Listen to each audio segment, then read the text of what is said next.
Bonjour monsieur, j'aimerais acheter un sac pour la plage. Le mien fait pénétrer le sable et je trouve difficulté pour le vider quand je rentre à la maison.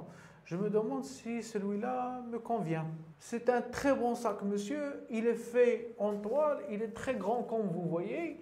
Il a une capacité de 10 litres et comme vous voyez, vous pouvez le porter sans craindre, sans rien craindre. Vous pouvez mettre tout ce qui est lourd dedans, aller au hammam, faire des excursions et tout, et il n'est pas cher du tout.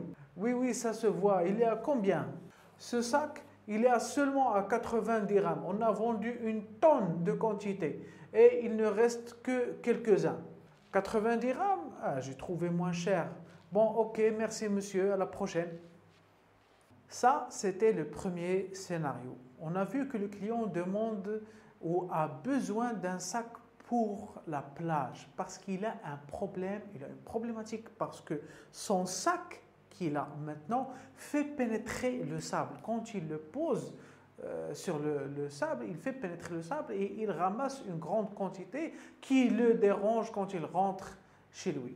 Par contre, le vendeur a argumenté, a mis en avant le produit et n'a pas parlé des bénéfices. Il n'a pas exposé ou bien solutionné la problématique client, ce qui n'a pas abouti à l'acte d'achat. Voyons maintenant le deuxième scénario où le vendeur parlera des bénéfices du produit et qu'est-ce que ça va apporter ou bien comment ils vont solutionner la problématique client. Bonjour monsieur, je me demande si ce sac est fait pour la plage. Bonjour, effectivement, ce sac est fait pour la plage. Mais dites-moi, pourquoi voulez-vous précisément un sac pour la plage? Comme vous voyez, ce sac-là que j'utilise actuellement, il est un peu troué, son tissu a des petits trous, ce qui laisse entrer le sable. Et ça me dérange beaucoup quand je rentre à la maison. Ça fait tomber le sable sur le sol et ce n'est pas vraiment confortable. Faites-moi voir, monsieur. Oui, effectivement, ce tissu, il fait rentrer le sable, effectivement, et en plus de ça, il peut être mouillé s'il est touché, et il peut avoir des traces de sel de mer. Si vous êtes mouillé, vous le mettez sur votre dos. Alors là, ce sac, il est particulièrement différent. Comme vous voyez, son tissu, il est très lisse, il est léger, il ne peut pas prendre du sable. Vous voyez, il est très léger et vous n'aurez plus de problème de pénétration de sable et votre sol de maison sera toujours propre. Je suppose que vous êtes marié, non? Oui, effectivement, je suis marié. Et qu'est-ce qu'elle vous dit, votre femme, quand vous versez du sable sur le sol? J'imagine, hein? Oui, vous avez tout à fait raison. J'en ai ras-le-bol de ces cris. Je veux vraiment solutionner ça. Je veux vraiment revenir à la maison, me doucher et me reposer. Surtout que je suis un surfeur. Ah oui, c'est normal, ma femme c'est pareil. Les femmes veulent toujours que leur maison reste propre et c'est une bonne chose d'ailleurs. Alors je vous conseille que c'est la solution et ça va finir les cris de votre femme.